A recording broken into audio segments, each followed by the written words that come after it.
Hello friends. आज हम बात करेंगे एचटेट में जो लेवल 3 पीजीटी बायो का एग्ज़ाम है उसमें कौन से क्वेश्चन के आंसर गलत दिए हुए हैं और उनका करेक्ट आंसर क्या होगा। इसी वीडियो में मैं 2-3 क्वेश्चन ऐसे भी हैं जिनमें स्पेलिंग एरर है, जिनका हमें ग्रेस मार्क्स मिलना चाहिए, उनकी भी बात करूंगा। आपके क्वेश्चन नंबर अलग अलग हो सकते हैं, लेकिन मैं यहाँ पे क्वेश्चन ही बता दूंगा विद स्टेटमेंट कौन सा क्वेश्चन है और उसका राइट आंसर क्या होना चाहिए। तो सबसे पहले जैसे ये मेरे पास एक सेट है, किसी का पेपर है ये, उसमें ये सेट सी है और सेट सी का ये क्वेश्चन नंबर 94 है। इस क्वेश्चन में जो first 5 carbon di carboxylic acid पूछा गया क्रैब साइकिल में, उसका राइट आंसर आना चाहिए अल्फा कीटोग्लूट्रिक एसिड, बी ऑप्शन, और आंसर की में दिया है सी, तो इसका राइट ऑप्शन होगा बी। जो नेक्स्ट क्वेश्चन है वो है क्वेश्चन नंबर 97 का जो राइट आंसर आना चाहिए, इस बच्चे ने भी सही लगा रखा है, इसका आंसर आना चाहिए बी। इसका राइट आंसर होना चाहिए बी, लेकिन आंसर की में दिया हुआ है ए। ठीक है, 2 क्वेश्चन हो गए हैं। तीसरा क्वेश्चन है क्वेश्चन नंबर 106 का, यहां पे सेल साइकिल वाला क्वेश्चन है। इस क्वेश्चन का जो राइट आंसर होना चाहिए वो होना चाहिए एम फेज, लेकिन आंसर की में दिया हुआ है G1 फेज। कोई बताइए, G1 फेज तो लॉन्गेस्ट फेज होता है, शॉर्टेस्ट फेज पूछा है इसमें, शॉर्टेस्ट फेज एम फेज होता है। नेक्स्ट जो क्वेश्चन है वो है क्वेश्चन नंबर 108, सबसे कॉन्ट्राडिक्टरी क्वेश्चन है। इसमें पूछा है नोट ए फीचर ऑफ डाईकाइनेसिस।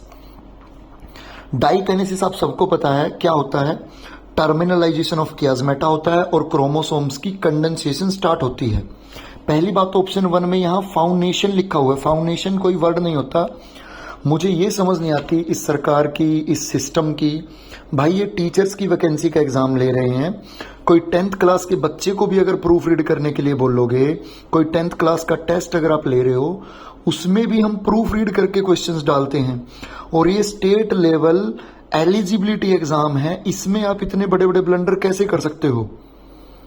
मतलब सेम ऑन दिस सिस्टम, मतलब मेरे पास वर्ड्स नहीं है बोलने के लिए, बहुत कुछ है, क्या ही बोल रहे हैं। अब चलिए अपना डिस्कस करते हैं इस क्वेश्चन के। देखिए मेरे अकॉर्डिंग 2 आंसर बन सकते हैं, क्योंकि नोट ए फीचर ऑफ डाईकाइनेसिस बोला है तो कियाज्मेटा तो बनता नहीं है यहां पे, तो इसका आंसर ए भी आ सकता है और इसका आंसर सी भी आ सकता है। Both answer are right. Question number 108 के 2 आंसर बन सकते हैं, ए बी और सी बी।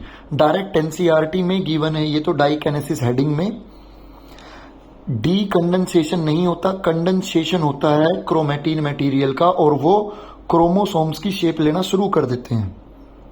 ठीक है, इसके बाद नेक्स्ट क्वेश्चन आप सबको पता है पैरेलल वेनेशन वाला है, क्वेश्चन नंबर 109।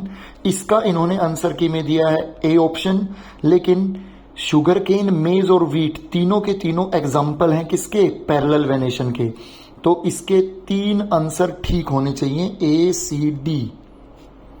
नेक्स्ट जो क्वेश्चन है, नेक्स्ट क्वेश्चन है 110। इसमें पूछा है कौन सा टिश्यू ग्लैंड बनाता है। आप सबको पता है ग्लैंडुलर एपिथेलियल हम पढ़ते हैं, तो एपिथेलियल टिश्यू, इसका ऑप्शन ए करेक्ट आएगा, लेकिन आंसर की में दिया है बी ऑप्शन, जो कि गलत है।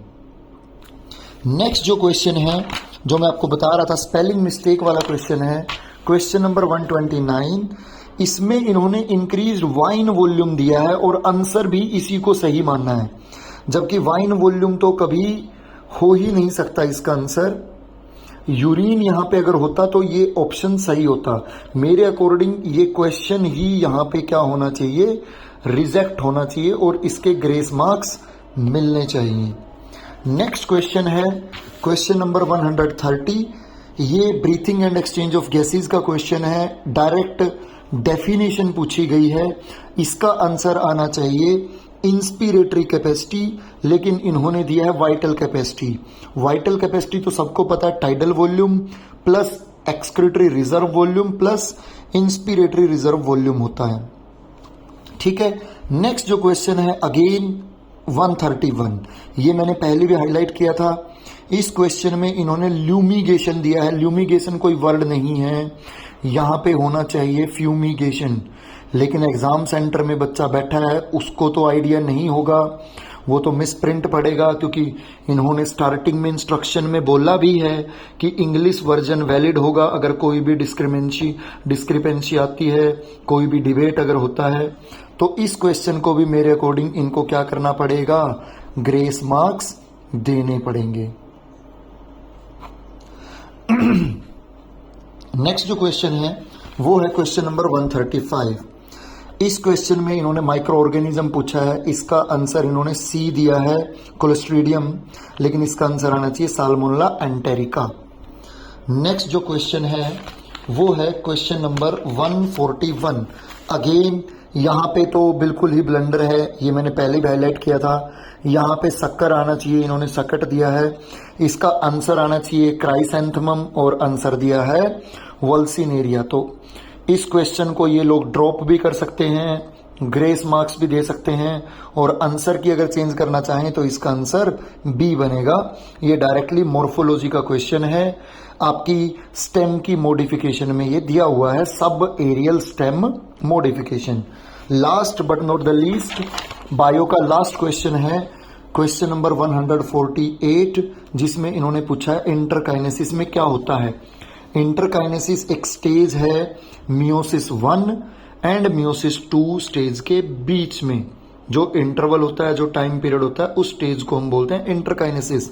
और इस स्टेज में सेल जो है वो अपनी प्रिपरेशन करती है मियोसिस 2 में एंटर करने के लिए, लेकिन इन्होंने इसका आंसर दिया है बी, क्रोमोसोम डुप्लीकेशन तो इंटरफेज के एस स्टेज में होता है। ठीक है, तो इसका करेक्ट आंसर आना चाहिए सी। These are the questions, total question बने हैं हमारे। यहां पे अगर आप देखोगे टोटल क्वेश्चंस हमारे पास ये बने हैं, टोटल 13 क्वेश्चंस हैं इंक्लूडिंग 148, जिनके क्वेश्चन मैंने बता दिए हैं, क्या आंसर गिवन है, क्या मिस्टेक है और क्या करेक्ट ऑप्शन आना चाहिए। नेक्स्ट वीडियो में मैं एनसीईआरटी के पेज नंबर विद प्रूफ आपको बता दूंगा, आप इजीली ऑब्जेक्शन लगा सकते हैं। ट्राई करते हैं आज, अगर ये अपनी गलती को सुधार लेते हैं, ये खुद अगर आंसर की करेक्ट करके दोबारा रिवाइज आंसर की अपलोड कर देते हैं तो अच्छा है, नहीं तो हम लोग ऑब्जेक्शन लगा देंगे।